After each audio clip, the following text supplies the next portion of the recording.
Hi there, I'm Jessica Rose, and this video is all about creating an amazing online store for your jewellery business. So in this day and age, it's so important to have somewhere that you're selling your jewellery online. And the first thing I would encourage you to do is to pick a platform. Where do you want to sell your work? So you might have your own website. There are lots of different providers for this. One of my favourites is Squarespace. There's also Wix, Weebly, and of course WordPress. Or you might choose to sell through a third-party platform like Etsy or Folksy, or one of the other ones up and coming. Whatever you choose, I would encourage you to pick something and commit to it. And if you're already selling on Etsy and Folksy and want to develop your online store, then this is a great video to help you with that too. So we're going to be talking about all the key areas that you need to consider when you're setting up your online shop or online website. So the first thing, as we've spoken about, is to select your location. Next, we want to get our products in order. So when you're starting your first online store, I'd encourage you to have 5 to 10 products ready to upload straight away. This is because websites like Etsy, you have to have products ready to go before you can even move forward with the platform. And if you're creating your own website, it really helps to add some products so that you can see how they're going to look visually and how it's all going to work technologically in terms of how your website's structured.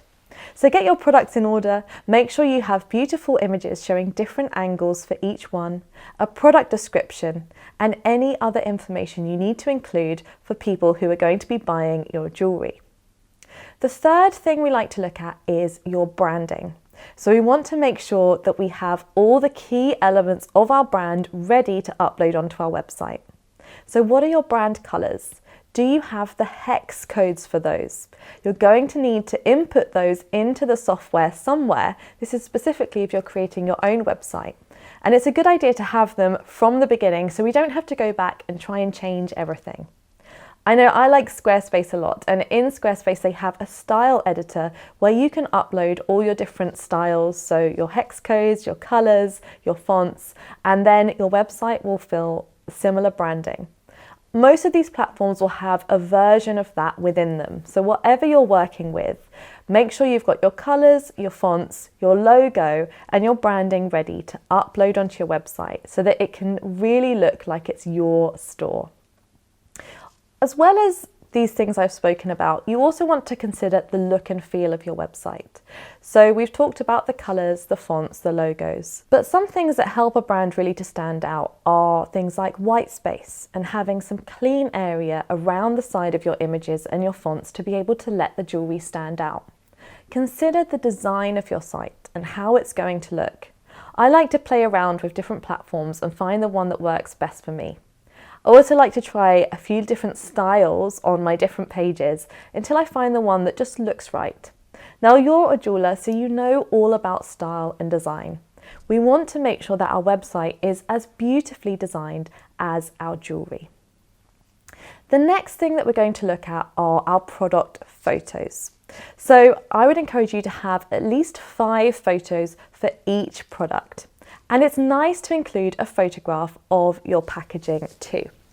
So if you can include a photograph of that, it's just another way to show what you have on offer. Number 5 is I like to look at your descriptions, your titles, and your tags, and try to have all of those for all of your products. So we want to utilize product descriptions, which tell us about the product, titles, which are the keywords and information that tell us what that piece is, and tags, which are tags that help with our SEO and our search engine optimization. Make sure that all of the content you put on your website is relevant information. So you've got your materials covered and everything that I need to know as a customer. Consider your brand's tone of voice and make sure that when you're writing your product descriptions, your About Us pages, or anything else, that you keep that tone of voice consistent. That way, as the customer, I really understand who I'm engaging with when I come to your website. Finally, include keywords throughout your website.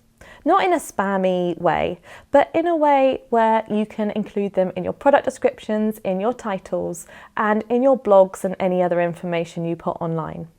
That way, when I'm searching for a keyword through Google, I'm much more likely to come across your site.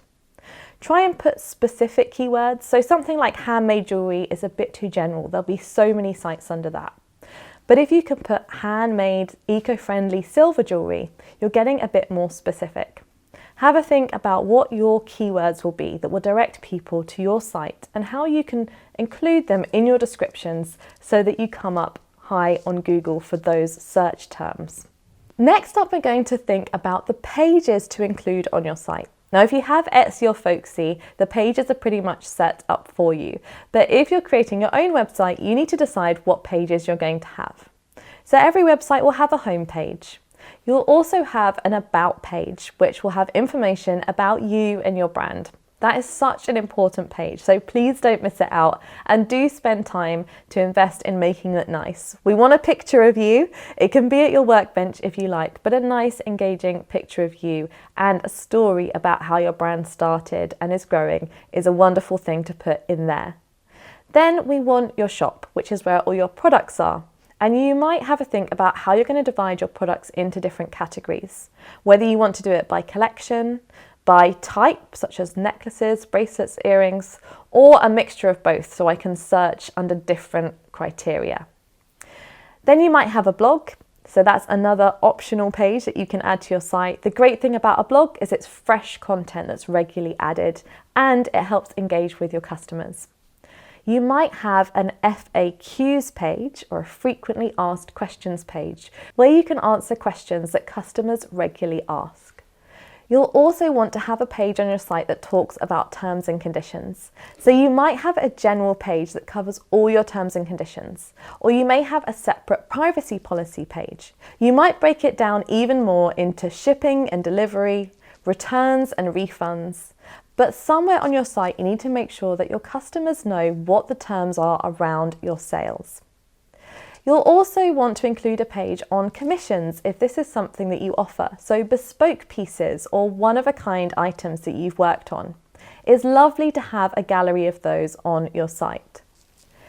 Then there's the Contact Us page. Really, really important that I know how I can contact you, whether it's through email, through calling, or through social media. The more different options for how I can get in touch, the more likely I am to want to buy from you and be able to make that contact that's so important.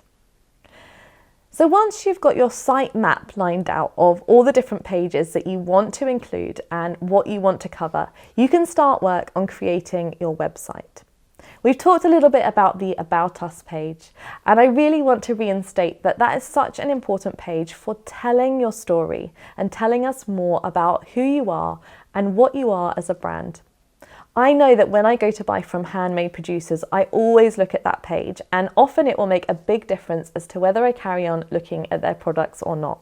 Because I'm making a choice to buy from you and not from the high street, and so I want to know who it is that I'm engaging with, whose life I'm hopefully making some difference to, and how I can engage with those products.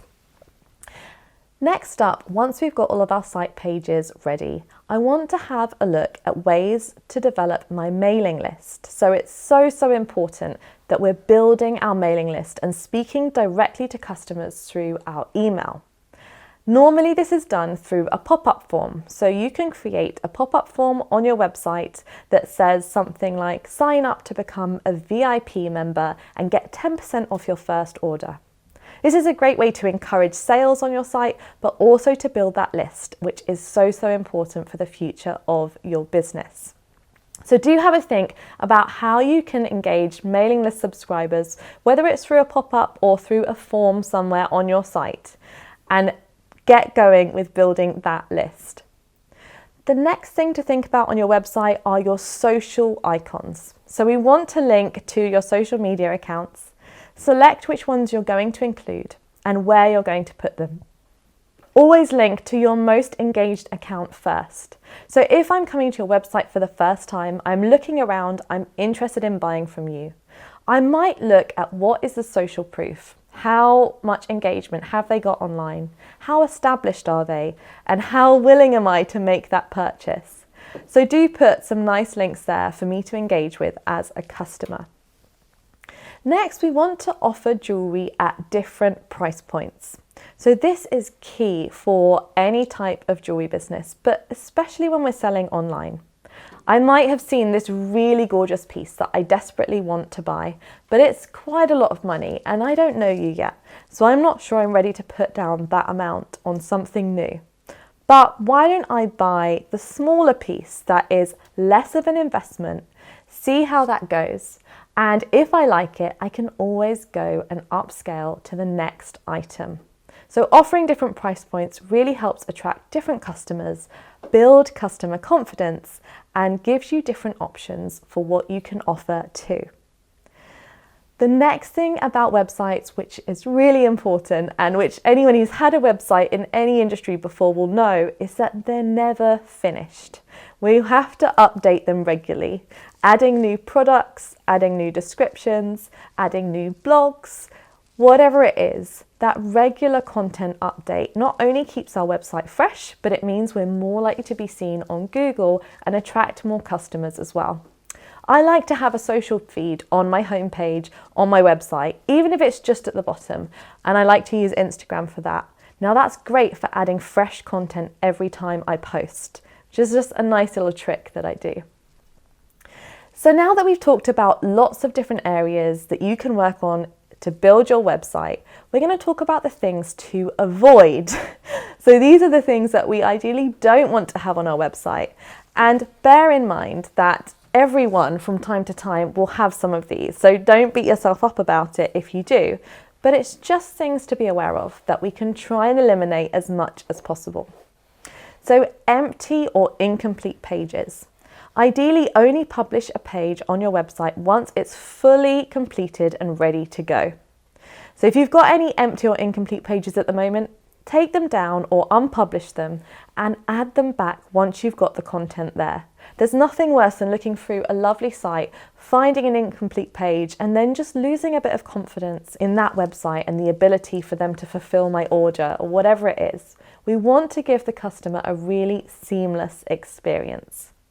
Another thing to avoid is any broken links. So if we're linking from our blog or our site to any other space on the internet, try to make sure that it always connects through. So test your links before you publish them and check back on them fairly regularly. If anyone reports a broken link on your site to you, make sure you change it straight away. This will not only help with the customer experience, but it also helps again with your SEO on Google.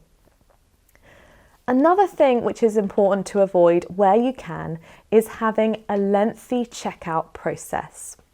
So once I've made the decision to buy your jewellery, I'm excited to do it. I want to make sure that the customer has a quick journey, that they're able to put their details in, go through to the payment page and make their payment. If it's difficult to do and there are lots of stages, we may lose people along that process. And once we've done all the hard work to get them there, that is the last thing we want. So test out your checkout from a customer's perspective, and if you can, make it shorter. If it's already pretty short, brilliant. Just have a look at there every now and then and make sure that everything is working well. There's nothing worse than having all these lovely customers on your website wanting to buy your jewellery, and then there's some sort of checkout problem that you're not aware of. So keep on top of that one. We also don't want to have too many unrelated products. So this again goes back to being relevant for the Etsy sellers, the folksy sellers, as well as your own website. Try to group your products in collections and make it easy for me as a customer to search them. If we've got a jumble sale of all types of different products, it can be very confusing to know what your brand is about, what to expect from your jewellery. And I just lose a bit of confidence as a customer. I think I'm not quite sure what this is all about. Let me find somewhere that has a clear identity. So having that identity as a jeweller is so important. A word on stock control. Do keep it up to date if you're selling a product where you have multiple items of it, and especially if you're selling on multiple sites such as Etsy and then on your website as well. keep an eye on these so you don't run out of stock and oversell pieces that you don't actually have. So there are all the things to avoid. And another thing that I just wanted to talk to you about is setting up your payment on your website. So there are different providers for payment that you can go to. PayPal is an obvious one, Stripe is another one that I really like, and SagePay, WorldPay, there are all different options. Make sure that you have set up a solid and secure way for your customers to pay and that they can go through that process with ease. The main thing about building a website is just to do it. It can be so easy to be a perfectionist, to think about it way too much, and ultimately it just comes down to putting the time in. Like everything else, schedule it in. Put aside a week, 2 weeks, however long you have and you think you need, and don't do anything else in that time. Just focus on this. It's so worth it once it's done. So stop the procrastinating and do it because, as I said, it's absolutely worth it. And no website is perfect. It's just about doing your best, and that's the best that you can do. So hopefully all those tips have helped you with your journey of starting your jewellery business website or growing it or developing something on Etsy and those other platforms. I would love to learn more about your site, so do share your links with me once you've got them all up and running so I can take a peek. Now, if you'd like to grow your jewellery business, I would love to help you with that, which is why I've developed a free workbook that helps you grow your jewellery business. It covers all different areas and strategies that you can use to move your business from this stage up to the next. Download your free copy today. You just click on the link below and we will send you a copy straight away. I'd also love to connect with you on social media, so do come and find us over at Jewellers Academy on Instagram and the other platforms. I hope you have a wonderful rest of the day and I look forward to seeing your websites very soon. Alrighty, bye for now.